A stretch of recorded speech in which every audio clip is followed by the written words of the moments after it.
Welcome to Grandma Podcast.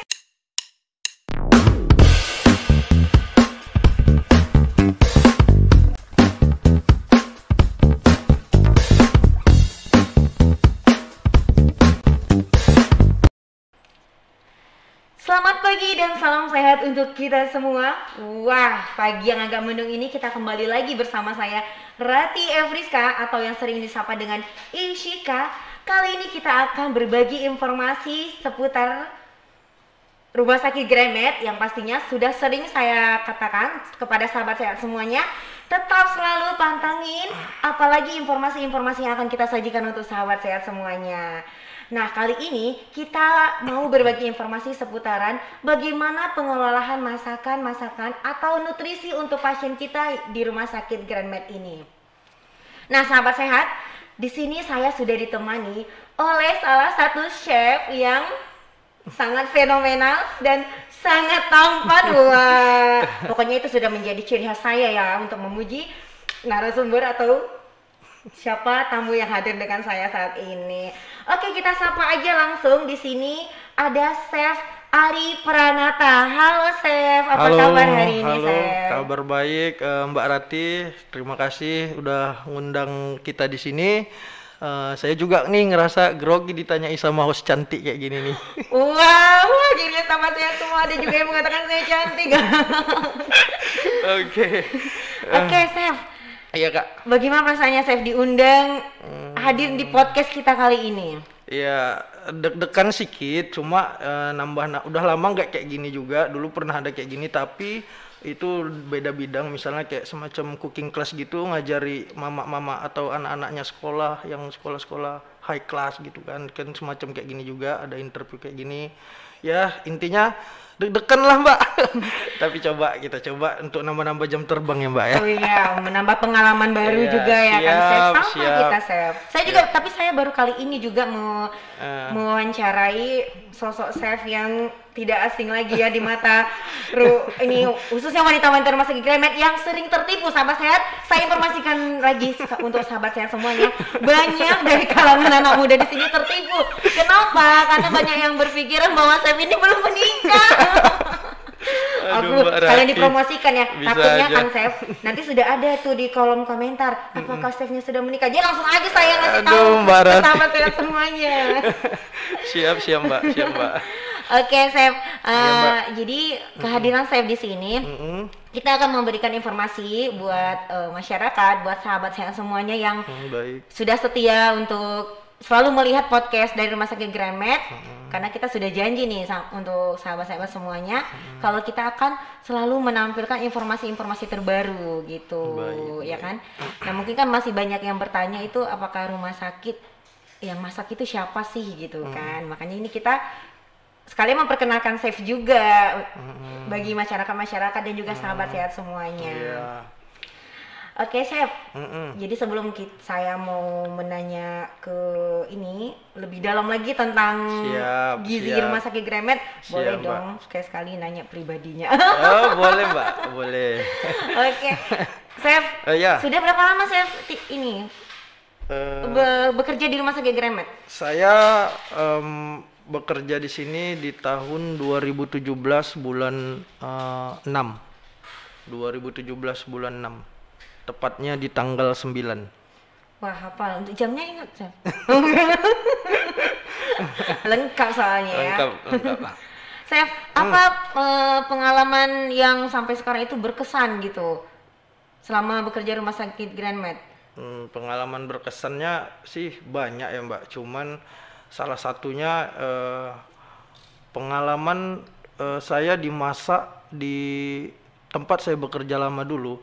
Itu pengalamannya bagaimana makanan yang kita olah atau bagaimana rasa makanan itu supaya enak kan gitu.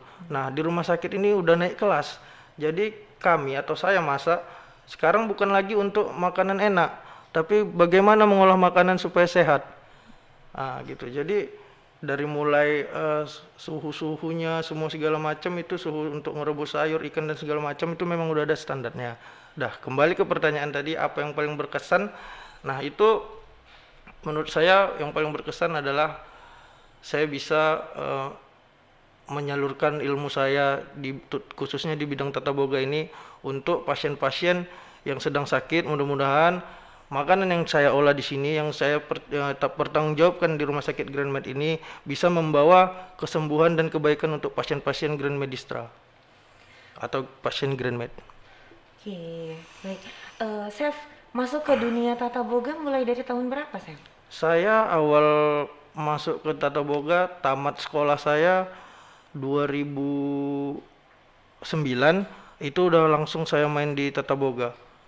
Langsung saya bekerja di tahun 2010-nya itu di jurusan masak. Memang ini khusus jurusan masak ya, iya, sekolahnya, Chef? Sebenarnya SMA-nya tidak, tapi kuliahnya saya ambil tata boga. Namun dari 2010 itu Mbak, saya itu memang bekerjanya sebagai masak terus, dari mulai merintisnya itu dari restoran sampai ke tingkat hotel, sampai sekarang balik ke rumah sakit gitu. Oke, dari pengalaman-pengalaman Chef yang sudah banyak tadi, yang perhotelan, restoran, rumah sakit, lebih asyik di mana ya, Chef? Kalau tantangan banyaknya itu di restoran atau di hotel. Kalau di rumah sakit tantangannya memang ada Mbak, cuman kalau boleh jujur nih ya, saya di sini agak bakatnya jadinya agak terpendam karena memang masaknya sesuai dengan kebutuhan dan diet pasien. Bahan-bahannya juga terbatas sesuai dengan kebutuhan pasien. Tapi kalau kita di fashion food ini kan kita boleh berkreasi, saya boleh menciptakan suatu menu untuk ya tamu atau customer gitu. Baik, Chef, kalau begitu kan bisa diaplikasikan ke ini. Misalnya, ini saya dengar ada ya menu spesial untuk pasien VIP atau super VIP di Rumah Sakit Grand Med. Iya, ada baik, kan? baik, ada, benar Mbak. Jadi pasien super VIP kita itu memang dapat menu reguler seperti biasa kan gitu kan. Cuman ada kita menu tambahannya itu super VIP. Kita ada menu tambahannya, misalnya kayak ada steak, ada burger,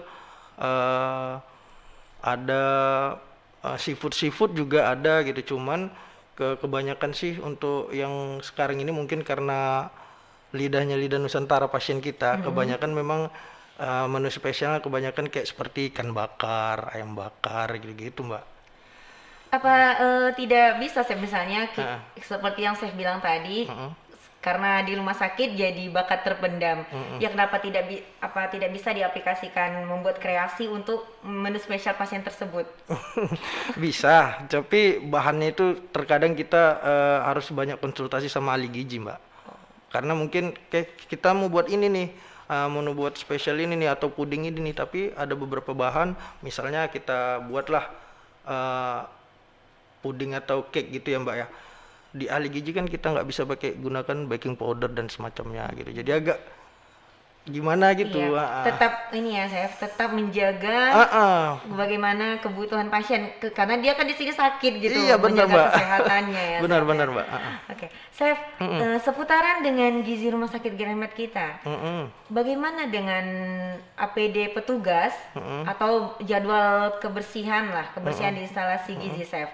Apakah Chef juga ikut serta untuk memantaunya? Sebenarnya bukan memantau, turun tangan juga saya ikut di kebersihan. Jadi saya terangkan dulu Mbak dari standar grooming kami, standar penampilan kami, yaitu meliputi juga APD. APD itu yang kita pakai di sini di kitchen, ada namanya topi, terus uniform yang sesuai jadwal, ada labelingnya, misalnya 2 hari sekali ganti, dan terus juga alat pelindung diri, misalnya kayak safety, sepatu safety, gunanya juga supaya di dapur tuh nggak licin, atau juga pisau-pisau jatuh kan nggak langsung ke kaki dia gitu Mbak. Jadi APD-nya memang saya ambil standar yang biasa saya tempat kerja sebelumnya lah, yang baik dan benar sesuai standar hazard analysis critical control point kita. Untuk jadwal kebersihannya juga? Jadwal kebersihan kita di sini ada 2 Mbak, terutama kebersihan mingguan. Mingguan di instalasi gizi kita itu setiap hari Jumat. Nah itu prosesnya dari jam 2 sampai dengan jam 5. Itu yang mingguan setiap hari Jumat. Kalau yang dia general cleaning Jadi kebersihan semua, bongkar alat, bongkar apa namanya tempat masak semua segala macam yang sudut-sudut lah. Itu dia di pertengahan bulan, misalnya di tanggal 15 atau tanggal 17 gitu, Mbak. Jadi dia ada dua kategori, yang pertama mingguan, baru yang sebulanan, ada juga yang generalnya.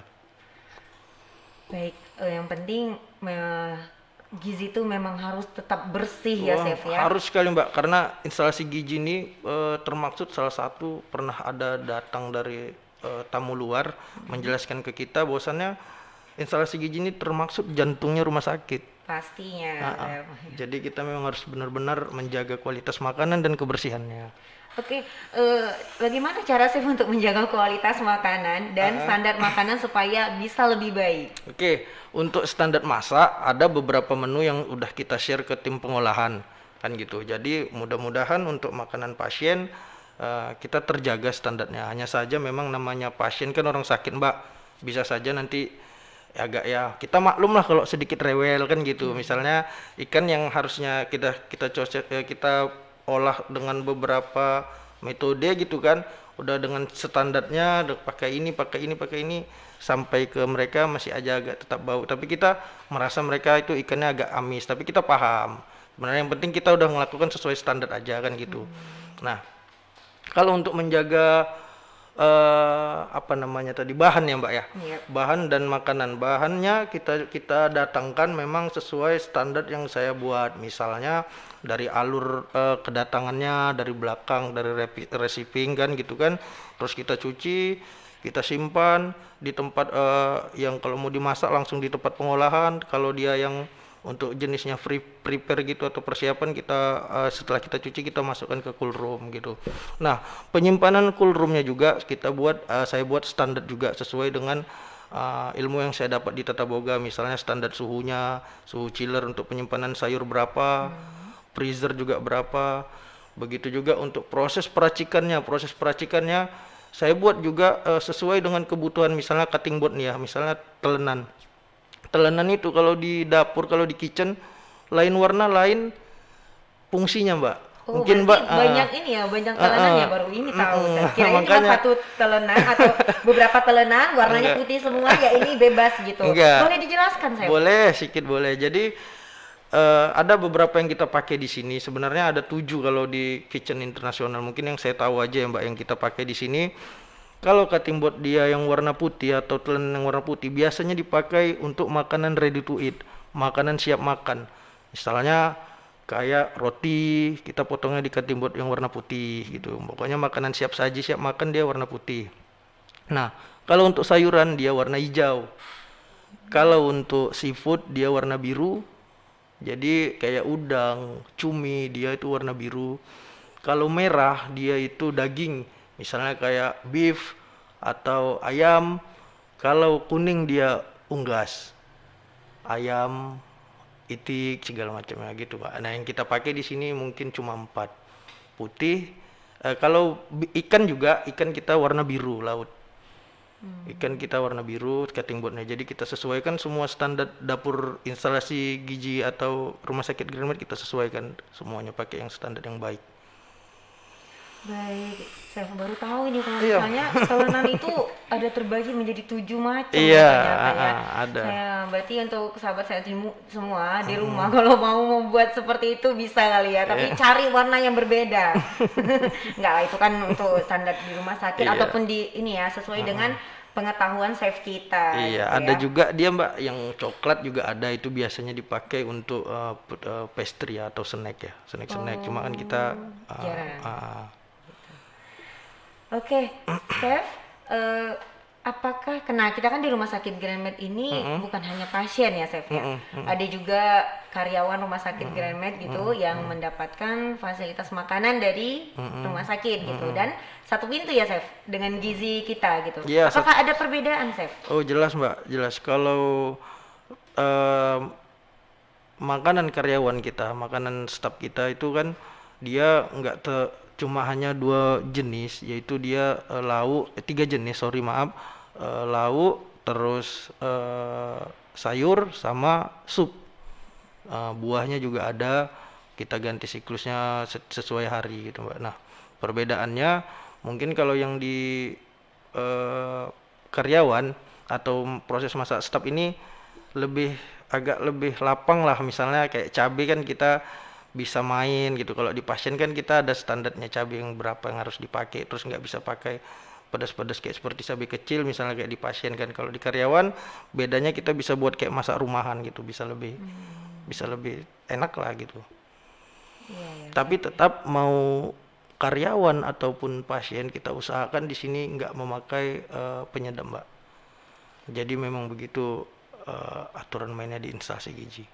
Tetap ini ya, tetap menjaga kesehatan gitu ya kan, tanpa penyedap.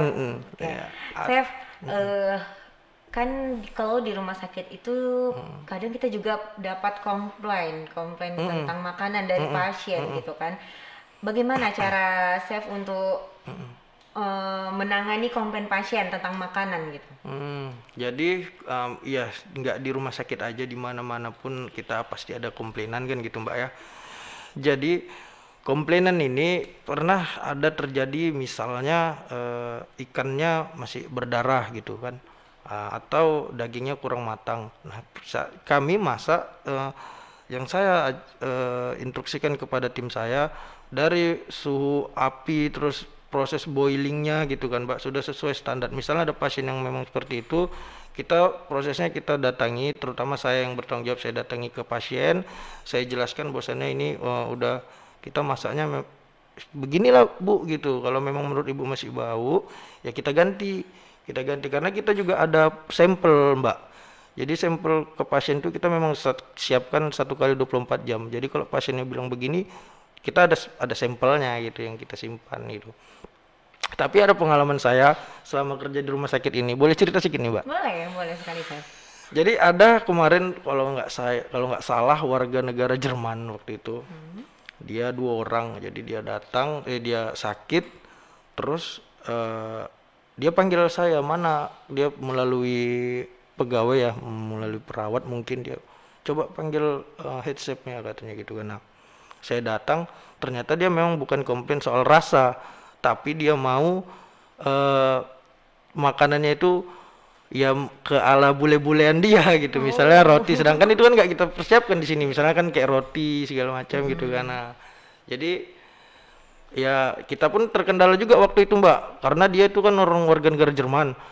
Dia nggak pandai bahasa Inggris. Dia nggak pandai bahasa Inggris, saya pun nggak pandai bahasa Jerman juga pastinya. Jadi mencatat aja gitu, dia pagi dia perlu ini gitu. Mungkin itu aja sih, Mbak, pengalaman yang apa.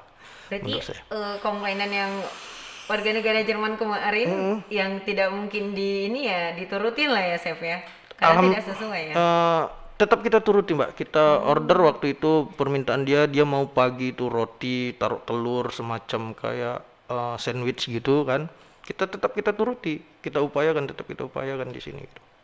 Luar biasa. Berarti kita memenuhi bagaimana setidaknya tetap dengan standar kesehatan pasien, tapi tetap diturutin. Karena apalagi berbeda nih ya negaranya ya. Iya, Mbak, karena memang orang kayak mereka gitu kan, terutama kalau kita bilang di Tata Boga itu kan western ya, makanan ke Eropa-Eropaan gitu. Memang mereka jarang makan nasi gitu. Jadi kena sakit di sini makan nasi kaget gitu.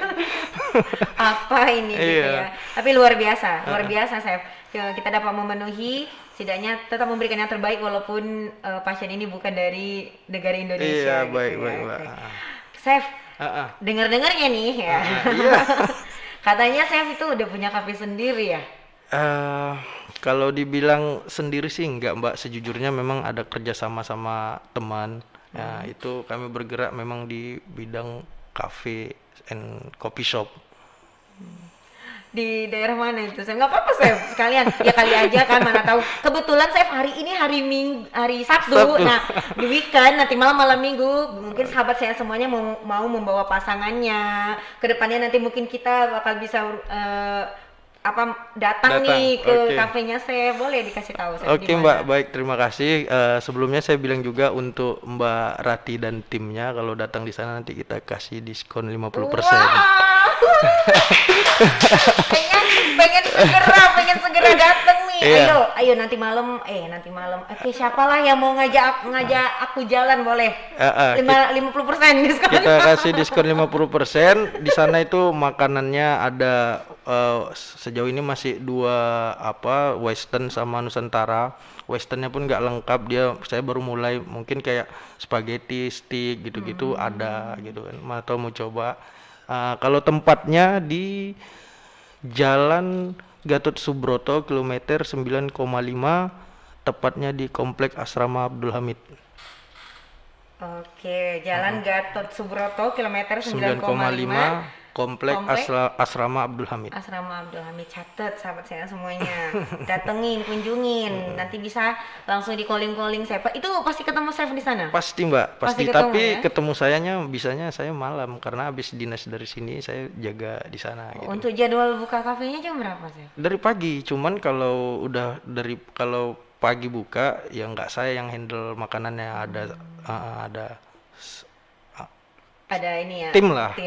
Oke. Wah, luar biasa ini Chef ya, pengalamannya banyak. Terus juga punya kafe sendiri. Luar biasa ya Chef. Berarti kalau misalnya di rumah Chef yang masak. Enak dong istrinya enggak ya? Oke Chef. Iya, Mbak. Ini deh. Chef boleh kasih masukan ataupun informasi nih terakhir untuk sahabat saya semua dan juga masyarakat yang menyaksikan podcast ini, karena kita sering dengar makanan di rumah sakit tuh ngasal, nah gitu, nggak enak, namanya juga sakit ya Chef, apa yang enak gitu kan. Tapi gimana kita mau menjelaskan lagi nih ke masyarakat semua bahwa kita itu sudah menghadirkan seseorang chef yang betul-betul sudah membuat yang terbaik gitu dan sesuai dengan standar kesehatan gitu. Boleh Chef untuk terakhir sebelum kita penutup? Terima kasih Mbak. Jadi memang kami di tim dapur ini memang benar-benar memastikan makanan yang kami berikan ke pasien itu pengolahannya benar-benar standar.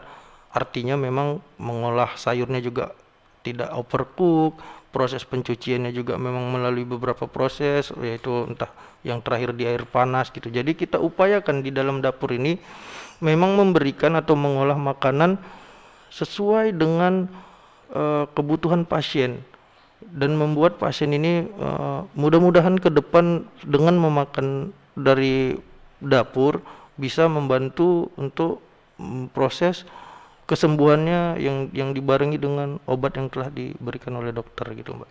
Jadi intinya kami di sini masak, kalau dari hati saya jawab, kami di sini masak ini memang benar-benar memberikan yang terbaik untuk pasien gitu. Kami paham kalau pasien itu rewel, tapi intinya kepada seluruh pasien yang sedang sakit sangatlah penting makan yang diberikan atau asupan makanan yang diberikan kepada pasien itu benar-benar yang terbaik untuk pasien. Ya, karena kita juga membalikan keadaan. Bagaimana jika aku yang jadi pasien bener, gitu Mbak, kan? bener, Chef? Mbak. Iya. Chef, ada yang kelupaan nih. Siap Mbak. Nama kafenya tadi apa ya Chef? Brother gitu aja. Brother Coffee sih. Brother Coffee. Oke, jangan lupa sahabat saya semuanya datang kunjungin Brother Coffee. Oke Chef. Iya, baik Mbak. Terima kasih untuk waktunya Chef untuk bincang-bincang kita. Iya, sama-sama ya, Mbak. Chef jangan jerah. Mungkin iya. kedepannya kita bakal berbagi pengalaman lagi. Baik, berbagi iya, cerita terima lagi atau mungkin jika ada waktu kita akan mendatangi langsung gizinya. Kita akan memperkenalkan seperti ini dan akan menunjukkan warna-warna telanan yang saya bilang tadi. Karena saya masih penasaran nih jumlah telanannya beneran. Iya. Seperti apa sih gitu. Siap Mbak. Oke Chef, terima kasih untuk waktunya. Terima kasih Mbak Rati. Oke sahabat saya semuanya, untuk informasi tentang gizi bersama Chef Rumah Sakit Grand Med sampai di sini dulu. Tetap jangan lupa pantengin terus informasi-informasi apa saja yang akan kita sajikan untuk sahabat saya semuanya. Dan tapi jangan lupa like, comment, and subscribe ya, dan juga share terutama. Oke, saya Rati Afriska, harap undur diri. Assalamualaikum warahmatullahi wabarakatuh. Bye bye. Bye bye.